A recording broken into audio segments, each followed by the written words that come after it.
Hello and welcome to Addicted to Lacrosse. This is Season 2, Episode 8. Today is Monday, February the 16th, 2015. My name is Graham Perrow. With me today is Tyler Fitch. Unfortunately, Melissa was not able to join us tonight, so it's just the two of us. We have Q&A running on our Google Plus page, so head on over there if you want to ask us some questions or give us some comments. You can also reach us on Twitter at Lax Podcast, so send us some tweets if you want to talk to us. Not much in the way of news this week, but a whole whack of games, so let's get right into that, because we have a ton to talk about. I don't know how many games Tyler was able to see. I know he managed to make it up to Vancouver to see the Vancouver game, and I was able to see the Toronto game in Toronto on Saturday, so we've got at least a couple to talk about. We'll start with Toronto's win over Minnesota on Friday night. I watched this one online. And it looks like Melissa tried to watch this one but had some universal issues and was not able to watch it at all. First quarter looked pretty even, more so than you would think given the final score. But I thought Minnesota's defense was doing okay. Toronto didn't really have an awful lot of good shots. There seemed to be a lot of shot clock violations, so they just weren't able to get anything set up. And then the second quarter hit, and everything changed. I honestly didn't think Minnesota's defense was terrible anyway. It wasn't great, but the Rock just seemed to know what they were doing. The passing was crisp. Everybody was where they wanted to be, where they needed to be. Everybody seemed to have a good idea of what was going on. A lot of the goals. Having just said that Minnesota's defense wasn't that bad, a lot of the goals weren't the goalie's fault. In that Toronto's passing the ball all over the place, and somebody gets open right on the doorstep, gets a perfect pass. He's got 2 or 3 seconds to decide where to put the ball. Almost no goalies are going to stop those, and that happened a number of times. Meanwhile, Minnesota's offense just couldn't get anything going against Brandon Miller. Basically just everything was working for the Rock. The defense was good. The goaltending was outstanding. The offense obviously was clicking really well.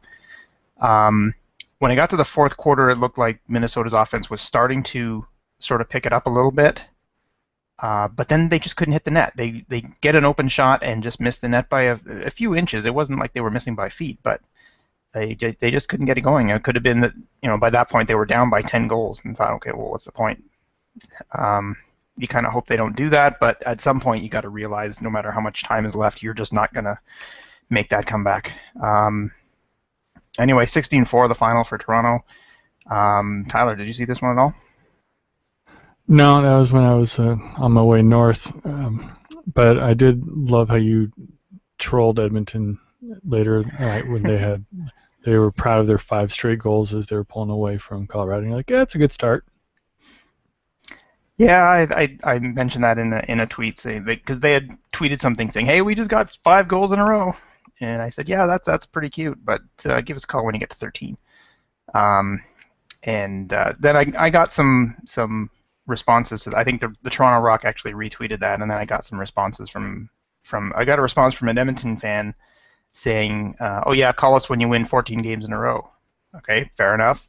And then another Rock fan responded to him saying, "Okay, well, call us when you have a handful of championship rings."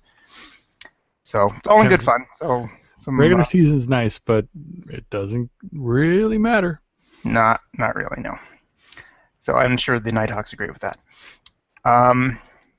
Okay, so we'll move on to the other Friday night game, which I did not see. I saw bits of, but not much. This was Edmonton's win over Colorado. Final was 11-7. Yeah, like I said, I didn't see any of this. I have some comments from Melissa that I will take a look at. Adam Jones was benched. Now, it could be that Jones had other stuff to do. Work commitments is a popular reason to miss games in the NLL, so that was certainly possible. What else was here? Yeah, Melissa said hard to believe that until this game, the Mammoth were the only team to not allow a shorthanded goal. Meanwhile, last year they allowed 12, and no other team allowed more than 9. So I guess they've kind of beefed up their penalty kill there. Yeah, they have a great back end this year. A lot of experienced guys. It's a big improvement for them. What else did Melissa say? Mammoth was scoreless in the second half until just over a minute remaining. Offense and defense looked flat, and losing Hawksby really hurt. Yep.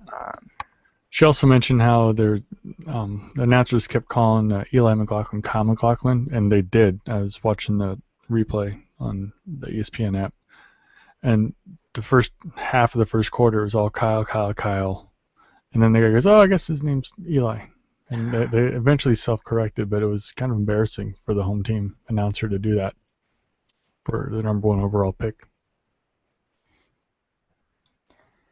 Yeah, it's one thing to get people's the pronunciation of people's names wrong, which obviously I've had an issue with for a couple of years, and I keep producing this pronunciation guide that nobody reads. But it's another thing to just get the guy's name wrong entirely. And for the hometown fans or the hometown announcers, yeah, that seems borderline unforgivable. Another thing, we've really been feeling like the Mammoth aren't any better this season, just that their opponents have been that bad. Now that everyone is playing better, I think we're going to see the Mammoth we've seen in previous years. As I said, this was going to be a big test for them, and the fact that Edmonton beat them soundly both nights shows that the Mammoth are not playing as well as it seemed. So yeah, that's pretty valid. That's coming from a Mammoth fan who's watching all these games, so yeah, she knows what she's talking about. So yeah, I guess we'll see over the next couple of weeks if I wanted to take a look at the schedule to see who the Mammoth are playing in upcoming games. I don't think they play this coming weekend, do they?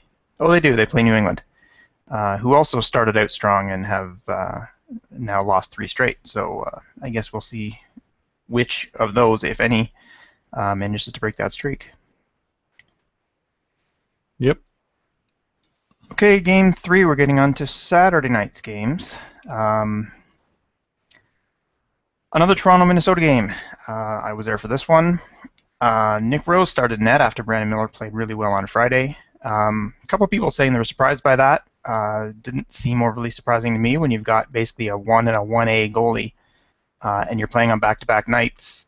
It's not that unusual that you swap them. That said, Brandon Miller was outstanding on Friday night, and I don't think it would have been surprising either way, really, if they had started Miller just saying, hey, you know, if you're playing that well, if you're not too tired, then send him out again. But they decided to go with Rose, and I thought Rose played really well. Obviously, he allowed more than 4 goals, but he only allowed 9. So that's hardly a bad outing, and he certainly made some pretty outstanding plays. One thing I didn't mention was in the previous game, Zach Higgins started in net for Minnesota. Then they pulled him and put in McDonald. He didn't play any better. Later on, they pulled McDonald and put Higgins back in, and he wasn't any better. And they pulled him again and put McDonald back in. So they swapped a couple of times. And then in this game on Saturday, Higgins started again. Didn't play great. They pulled him and put McDonald in, and McDonald I thought played pretty well. Certainly better than the previous night. And then from what I remember, McDonald played the rest of the game. So they didn't have to do the whole goalie swap thing all night long. So that was good for them. The Swarm on Saturday were a much better team than the Swarm on Friday. But again, the Rock just were too strong. And we had a bit of a conversation during the game with some friends of mine, wondering what's going to happen when Garrett Billings comes back. And there were rumors that he was going to be ready in mid-February. Obviously, that's not the case, but hopefully not too much longer. But then again, who do you drop? Other righties on the Rock offense are Brett Hickey, Casey Byrnes, and Rob Hellier. And all 3 of those are playing really well. You kind of prefer to keep all 3 of those in the lineup. Do you drop Kyle Ross because he's kind of the lowest scoring offensive guy, but he's a lefty. That leaves only Josh Sanderson and Stefan LeBlanc on their left side. So would they go with 4 righties and 2 lefties? I don't know if that's a good idea. Tyler, do you know? Boy, that's a good problem to have. I think you would look at Hickey having the least seniority and familiarity, not necessarily familiarity, but like the least seniority in the system, even though he's producing. He could be an odd man out. Going two lefties does not seem appealing. They're just going to be gassed, especially with Sanderson being older. I don't think they're going to... I think they would just keep 7 lefties. Boy, and most teams don't even run 7 lefties. I mean, not 7 lefties, 7 forwards either. It's very, very interesting spot to be in. And I also doubt that the past 9 months, Billings has been practicing playing left-handed. He's going to emerge over there. That would be an interesting twist into the situation. Yeah. It just doesn't seem likely.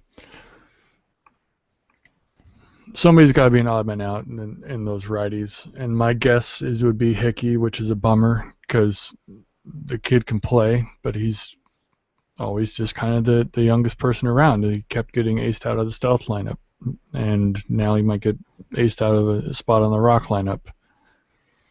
They'd probably keep him as like the 19th, 20th guy on the active roster and game day scratch him just until they know what billing status is. If he comes back and realizes he's not quite game ready, they could easily bring him back without doing the whole practice player roster moves. But time will tell. Yeah, I haven't. Like I said, we heard possibly mid-February, but then I've heard nothing since. So I don't know what's going on there. What else did we see in this game? I did want to mention, and I tweeted this as well. Miles Thompson took a 5-minute high sticking penalty at one point, third quarter I think it was, and the Swarm played really well on that penalty kill. They did allow one rock goal. But I thought the power play, or the penalty kill on the Swarm side was really good. The Rock were passing around a lot, but they weren't really getting any good looks at Higgins other than obviously the one goal. But for a 5-minute penalty kill, that's tough to do. There were a ton of penalties in this game, and it looks like there were a ton of penalties in the Rochester New England game, which we'll get to later. But I'm not one to complain about refs an awful lot.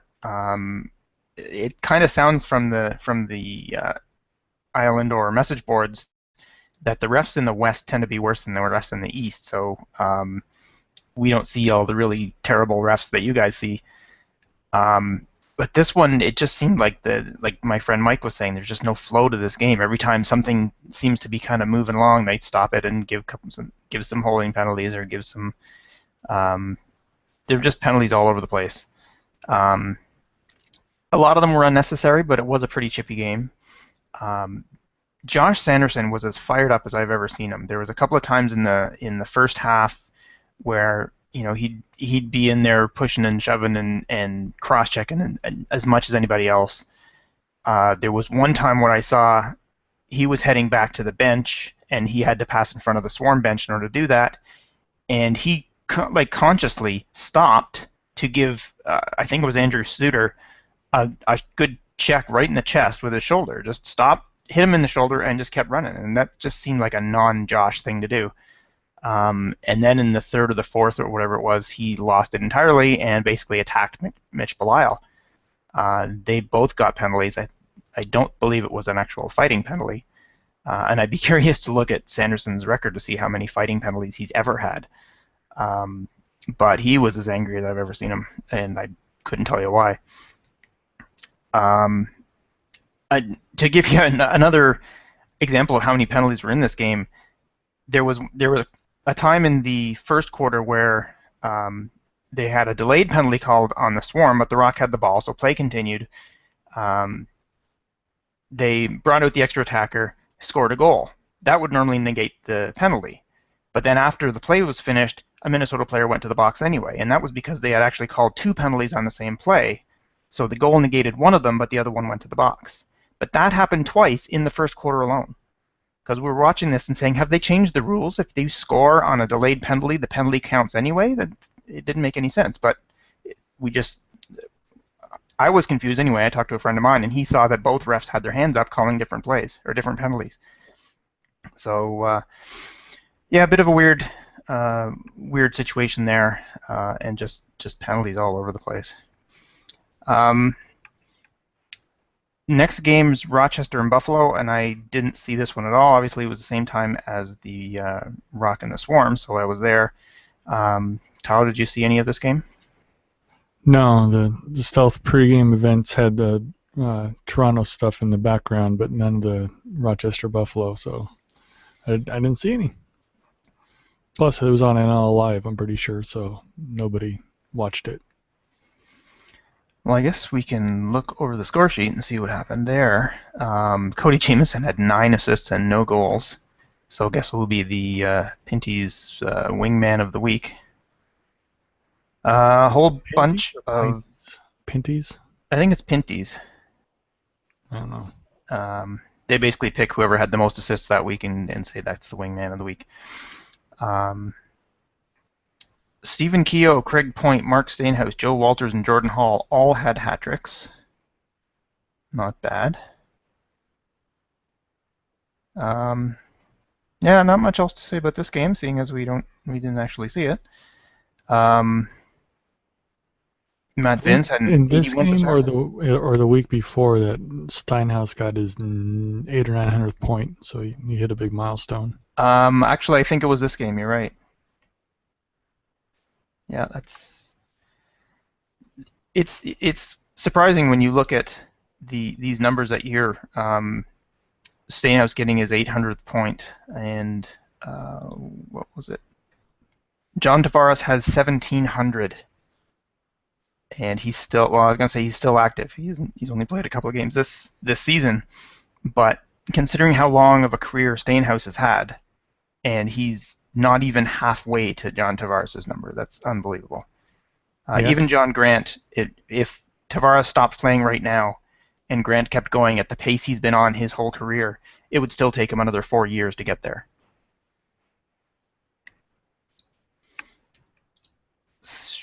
Okay, so next game, Calgary, Vancouver. I imagine you saw this one, so I'll let you start.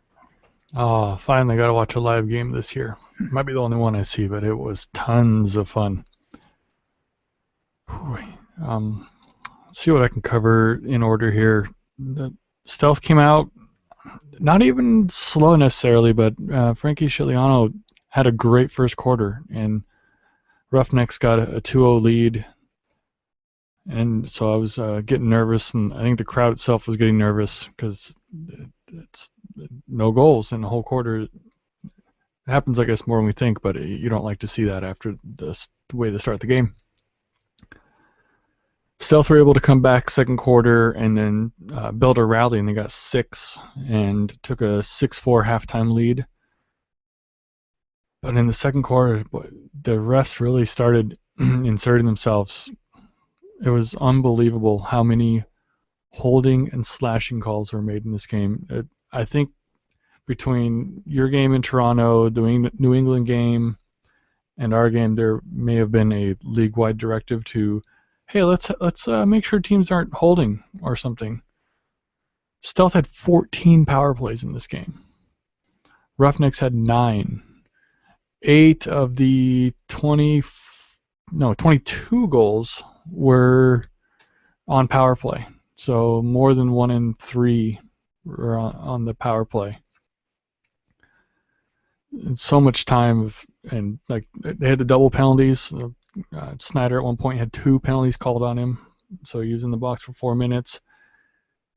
But then you top it off with it being completely inconsistent. Late in the game with 2 minutes left, Curtis Dixon was fighting the corner, and he had like at least a stick across here, totally stretched out because he was being held, and no call. And I was behind where the ref was, like line of sight. Like, you got to see that. It was incredible. He was throwing towels on the floor afterwards because it was unbelievable. We didn't know what we were seeing. Go down the other end of the floor immediately because there was no whistle and they're all hot. And Evans, it'd be Evans because Adobe would already be ejected at this point. But Evans comes down and he's 5'0", and I see a helmet pop up on a guy We're like, oh, there's a sticking call, and they blow the whistle on that. And he gets a 5-minute major for elbowing.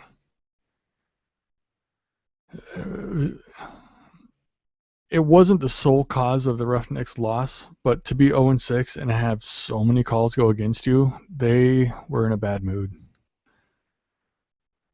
At one point, that's my favorite part of the whole game probably, Joel McCready gets tied up with one of the Carnegie brothers. I could tell you in a second here. And he ends up having the Carnegie stick. Let's see. Carnegie penalties. Oh, in-home, so I got to figure out who did the in-home. Second quarter maybe. Joel McCready gets tied up with the player, grabs Carnegie's stick, and he's about to throw it to him as he's going to the bench, and he goes, "Nah, forget that. I'm just going to take your stick." And he's standing on the bench with the door open, and he's just stepping on the stick and the shaft, trying to just destroy it. And then he hands it back to him. And while he's doing that, because Carnegie was going towards his bench, Calgary subs, and they get a too many man penalty. So Carnegie gets his stick taken, stepped on, and he essentially gets a penalty for it. The refs were oblivious to what was happening around them. It was unbelievable. Maybe in the fourth quarter, they have a couple too many men penalties, but McFetridge had to serve them all. First quarter penalties, 1, 2, 3, 4, 5, 6, 7, 8, 9, 10, 12 first quarter penalties. It was bad. I guess the refs are trying to control it, and then from there on out, they just called all these holding. Goalie interference kind of blew my mind. Palace got called for that late in the second. What I saw was the ball was in the crease, and he kind of poked to try to get it and score, and they gave him a goalie interference because apparently the goalie had clamped it before that. One time, Ciliano had made a save, and so they kind of blew the whistle to... They instantly blew the whistle for him to collect the ball and take it out. And so it goes, hits him, whistle blows, and then the ball goes through the net. And if they had not blown the whistle, it would have been a goal. And that was when the Stealth, I think, very early on, they didn't maybe have a lead or only had 1 goal lead, so it could have really built more momentum. I don't want to talk about the refs as much, but they were overmatched for what happened in that game. Calgary, they're not in a good mood.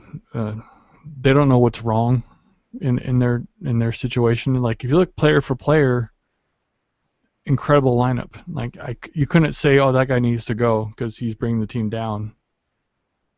They're all just great players, and something has to happen. Nobody felt like, oh, it's going to go down now. That I talked to, they all said like we're doing our best, and it's just we're not getting some of the breaks or whatever. It's just not happening good for them. But if they end up losing the next game to the Stealth, they're probably out of the playoffs. I think, Graham, you said no team that's gone 0-6 has ever made the playoffs, but I imagine that was factoring in a 16-game season, so there's a slight variance when you have 18 to 12 more to make up versus 10 more. So it's an accurate stat, but I think it needs a slight adjustment for more games. But if they lose this weekend coming up to the Stealth, then they're 0-7, but also have completely lost the season series with the Stealth. They play each other 4 times, and the Stealth won the first 2. So if the Roughnecks start off 0-6, but can win the last 2 games against the Stealth, they don't flat out lose a tiebreaker. So they could come roaring back, finish the season, 9-7 on a huge win streak. And the Stealth just kind of play a 500 ball, end up in the same spot, 9-7. And then they would both be 2-2. But if... All right, never mind. I got to cross my numbers up. But if they had to start 0-7, and the Stealth also finished 9-7, but they've got the 3-1, it'd be a 3-1 series lead, they get the tiebreaker. So this next weekend is even more important than this last weekend for the season series. I don't think I even talked about the game at this point, what was happening on the floor. Roy Smith and Tyler Garrison back for the Stealth, and they were part of that lineup that won the season opening game in Calgary. And Rory really anchors that defense, and things like stepping in front of shots, still doing it, getting him on a top offensive guy like Curtis Dixon and just harassing him and keeping him out of the action. That's what he does best, and it makes a big difference. Really helped the Stealth defense throughout the game. And their offenses continue to click for the second straight week. A lot of goals, a lot of ball movement, and it was fun to watch. Man, I wish I didn't live 6 hours away from games.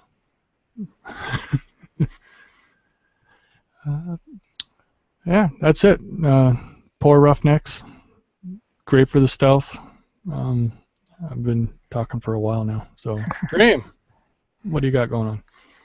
I watched at least the second half of this. I think I saw bits of the end of the second quarter as well. I did see the play that you mentioned about Paulus, and it just looked to me like what you said. He was just kind of poking in to try and knock the ball in or try and grab the ball, and they gave him goaltender interference. That seemed questionable. I didn't realize there were that many penalties, but looking over the list, and I did some math here, also known as counting. The Toronto-Minnesota game had 30 penalties in it. The Calgary Stealth game had 31, and the Rochester-New England game had about 27. I didn't even look at the other two, but there's maybe 8 or 10 in the Colorado-Edmonton game. Rochester-Buffalo had 10 or 12, but basically 30 in 3 separate games. That's just nuts. Johnny Paulus, I don't think he scored in this game, or did he? No, he's all assists. All assists, but I thought he played pretty well. Yeah. He was certainly making some good passes, and I don't know if that's what he's sort of growing into as more of a passer than a scorer, but now maybe that's just because he's been a scorer, so that's what the defense focuses on. And if he, if he can get the defense to focus on him thinking he's going to shoot, and that opens up somebody else and he can pass to him, then that's what he's going to do. That's what a smart player would do. So he's playing well. I thought Ilya Gaich played really well as well. I've enjoyed watching him this year. Actually, he's fast. He's a tough guy. He'll fight if you need him to. Kind of the same as Jeremy Thompson. He's been one of my favorite players for a couple of years now. Gaich doesn't take the face-offs, I don't think, but he does everything else. He can play D. He can score. He does a lot of stuff. So, and Melissa mentioned that as well. That he didn't play all that well in Colorado, but he's doing a lot better on the Stealth. So that's good for him. And I just want to make another shout out to the NLL Live people. We've certainly complained about them in the past. In that I've had issues trying to watch games, and with NLL Live, the feed would freeze. I'd have to go log out, log back in again, and then start the feed again. And I had to do this a countless number of times in the previous games. I watched the entire second half of this game and part of the second quarter. I didn't have to do that once. It was solid the whole way through. So good job on them. I don't know if they've actually gotten things fixed the way they wanted to get it fixed, or if I just lucked out. But that was a very pleasant viewing experience. So moving on. I don't know if we'll have much to say about this one, but Colorado Edmonton, game number 2 of the weekend. Edmonton won this one as well, 13-7. I saw a couple of minutes in the first and a couple of minutes in the second, but not even enough to get a good sense of what was going on. Tyler, I assume you didn't see much of this one either as you're traveling? No, I made it to Seattle for our pit stop, and the game was on NL Live, I think, so I didn't want to pay for it. Looking over the numbers, we have both goalies with over 80% save percentage. That's not bad. Zach Greer had 6 points. Robert Church had 6 points. Matthews had 5. McIntosh continues scoring, not surprisingly. He had 4 points. I think the 3 stars were Ward, then Bold, and then Greer. So, yeah, Ward got recognized. He gave up 13 goals, but it was over 80%. And apparently was keeping the Mammoth in the game. All right, and looks like Kyle McLaughlin got an assist on that one too, so good job for him. Okay, so not much to say on that one. Last game of the weekend, Rochester, New England, and I was not able to watch this one at all. It was on TSN Go, which my cable provider doesn't support, so I can't see those. It was on ESPN in the US, but I can't see that either, so I had no access to this one at all. Looks like Melissa did, but Tyler, I guess you watched some of this one as well?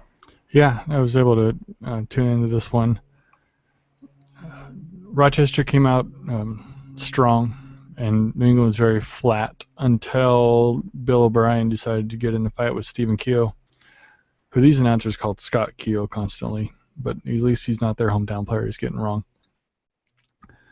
So, yeah, Keogh had gone into the crease to take a shot, and Bill O'Brien saw it as his opportunity to start something to fire up the team, and it did. They ended up tying up, New England ended up tying up the game shortly thereafter, got on a little run.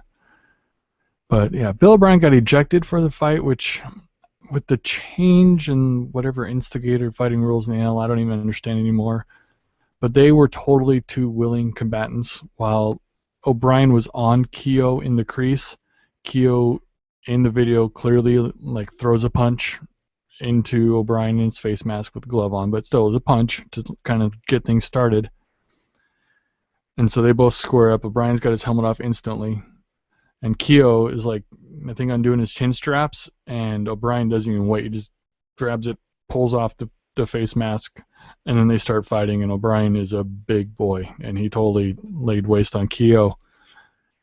But I suspect it was because he ripped off the face mask and was really the aggressor in the fight that he got ejected. But as I was watching, they showed the replay of how it started, they were both wanting to fight.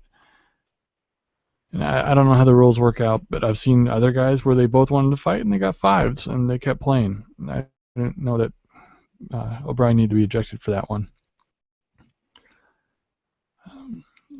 New England definitely got into it after that and just close at the half. I think it was a 1-goal game at the half. And then ended up, that's when we kind of got back on the road. So I missed the fourth quarter and most of the third. And Rochester pulled away. Rochester just, I don't know, they grind enough to win. And this is another one of those classic games for them. They don't always start strong, even though they had an early lead. But they let New England back into it. But they know how to win games with their experience, and I think they just out-experienced or out-veteraned New England in this game. Well, I can tell you why O'Brien was ejected, though I can't tell you why he got the penalties he got, if that makes any sense. He was given 5 minutes for fighting and 5 minutes for roughing. And the rule is, and we saw this in the Toronto game as well, or one of the Toronto games, 2 majors in the same game gets you an automatic game misconduct. So I've rarely seen 5 for roughing. Yeah. So I don't know what the deal was there. there. Ripping off that face mask part, or whatever he did in the crease to get things started could have been his roughing penalty. So Billy Hostrauser did the same thing in the Toronto-Minnesota game. He fought somebody in the first quarter, and then he fought somebody else again in the second or third quarter. In the third quarter, I think it was. And I mean, I'm not a big fan of the fighting in any case, but in this case, the second one was completely unnecessary. Surely he knows that if he fights twice in the same game, he gets tossed. He's not Mr. Super Awesome defensive player or scorer anyway, so from that point of view, it didn't matter much. But it did mean that the Rock bench was one short, and the fight itself was not necessary. So I wasn't too pleased with that move from Hostrauser. But in any case, that's why O'Brien was tossed. I think there's also something on just having 10 minutes of penalties in general. You could basically foul out if you got 5 2-minute penalties throughout the game, and you could also be ejected from the game for too many penalties in that sense.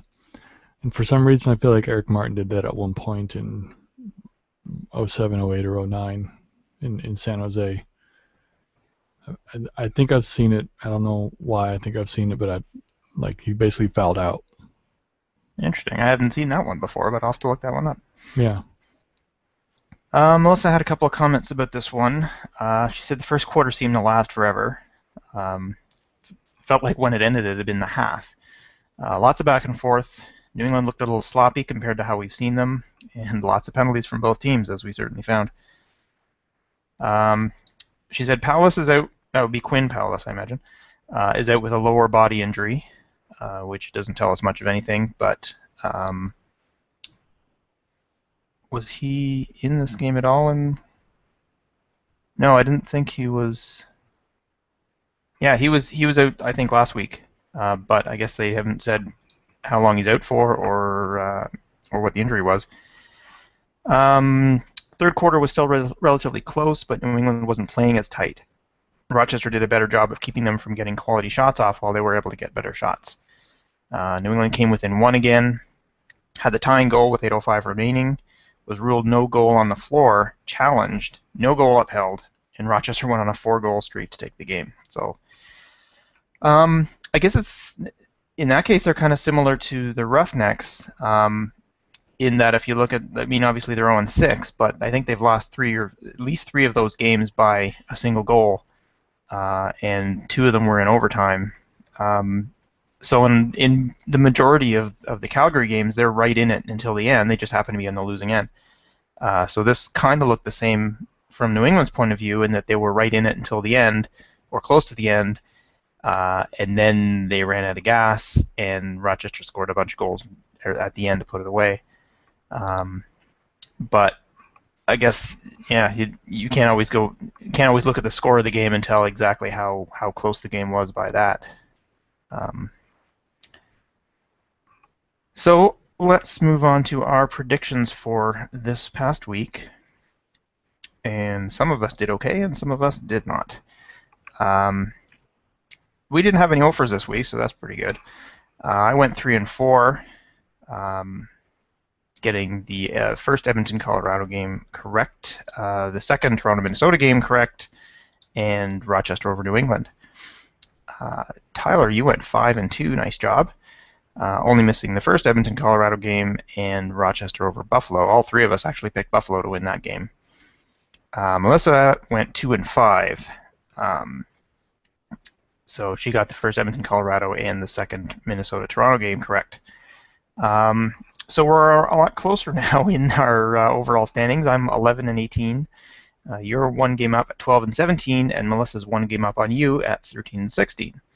So all 3 of us under 500, but I think that's kind of par for the course for this year, as all kinds of things are happening, which nobody's expecting. Insiders aren't that far ahead of us either. They all picked Calgary to win last weekend. Didn't really go their way. Not so much. So only 4 games this coming weekend, so not quite as busy. And we have Melissa's picks for this week. She went with Toronto over New England, Rochester over Buffalo, Vancouver over Calgary, and New England over Colorado. And looks like Melissa may be losing some confidence in her Colorado Mammoth, picking New England to break their 3, I believe, game losing streak. As for me, I'm also picking Toronto over New England. And I like to think this is not a homer pick because Toronto is just playing really well and New England hasn't for the last few weeks. This is kind of one of those, well, that's a brain dead pick, which means that we may get it wrong. Buffalo-Rochester was a tough one. I picked Buffalo to win last week, and they didn't. Rochester's starting to look like the champions that they were last year. They certainly didn't look like that for the first couple of games, but they're kind of doing in Edmonton. Rochester and Edmonton are kind of doing the same thing, and they started off slow and are coming back to what we expected. Calgary's not doing the same thing. So I went with Rochester in that game. Vancouver-Calgary, I keep saying this, that I can't believe Calgary is where they are, and I keep picking them because, well, surely this weekend they'll have to break that streak. But I think I've done that 3 straight weeks now, and it's not happened.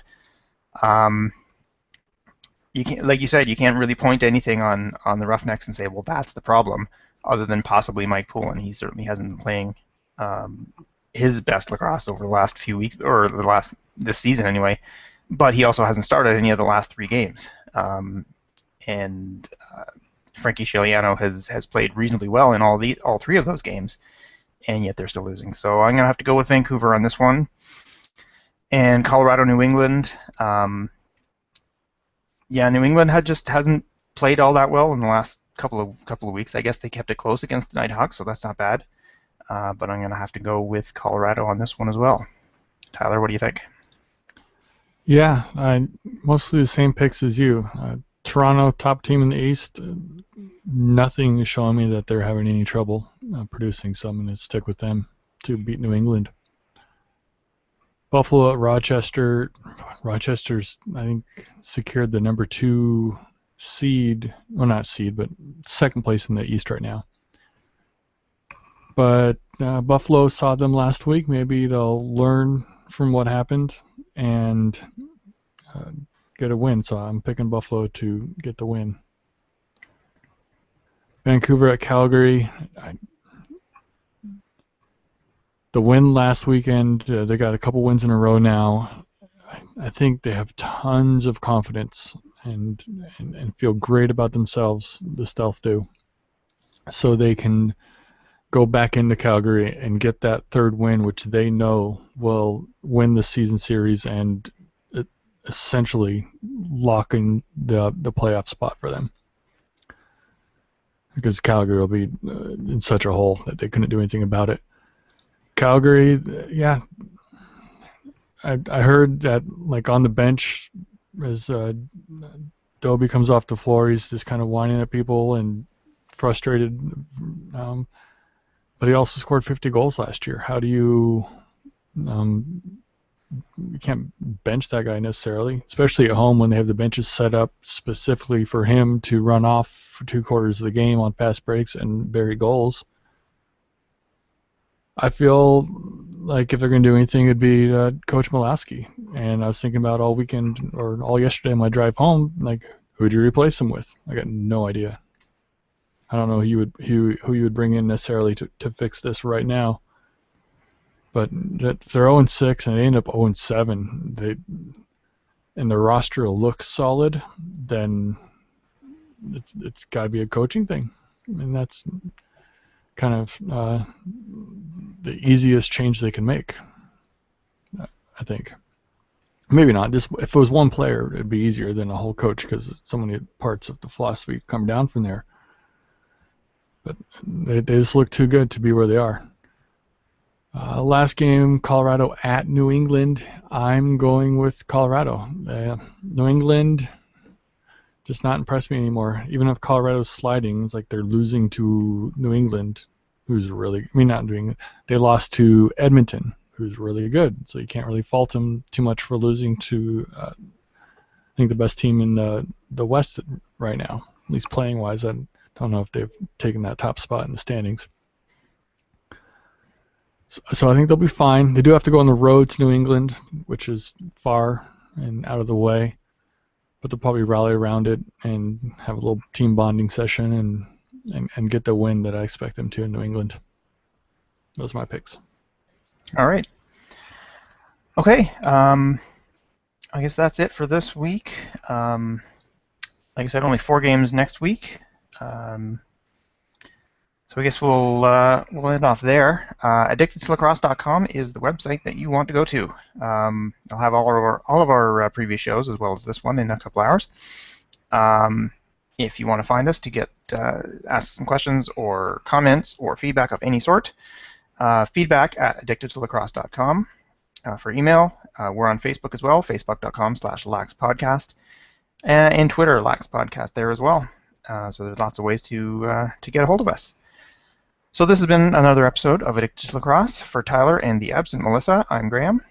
Thanks for watching, and we will see you next week.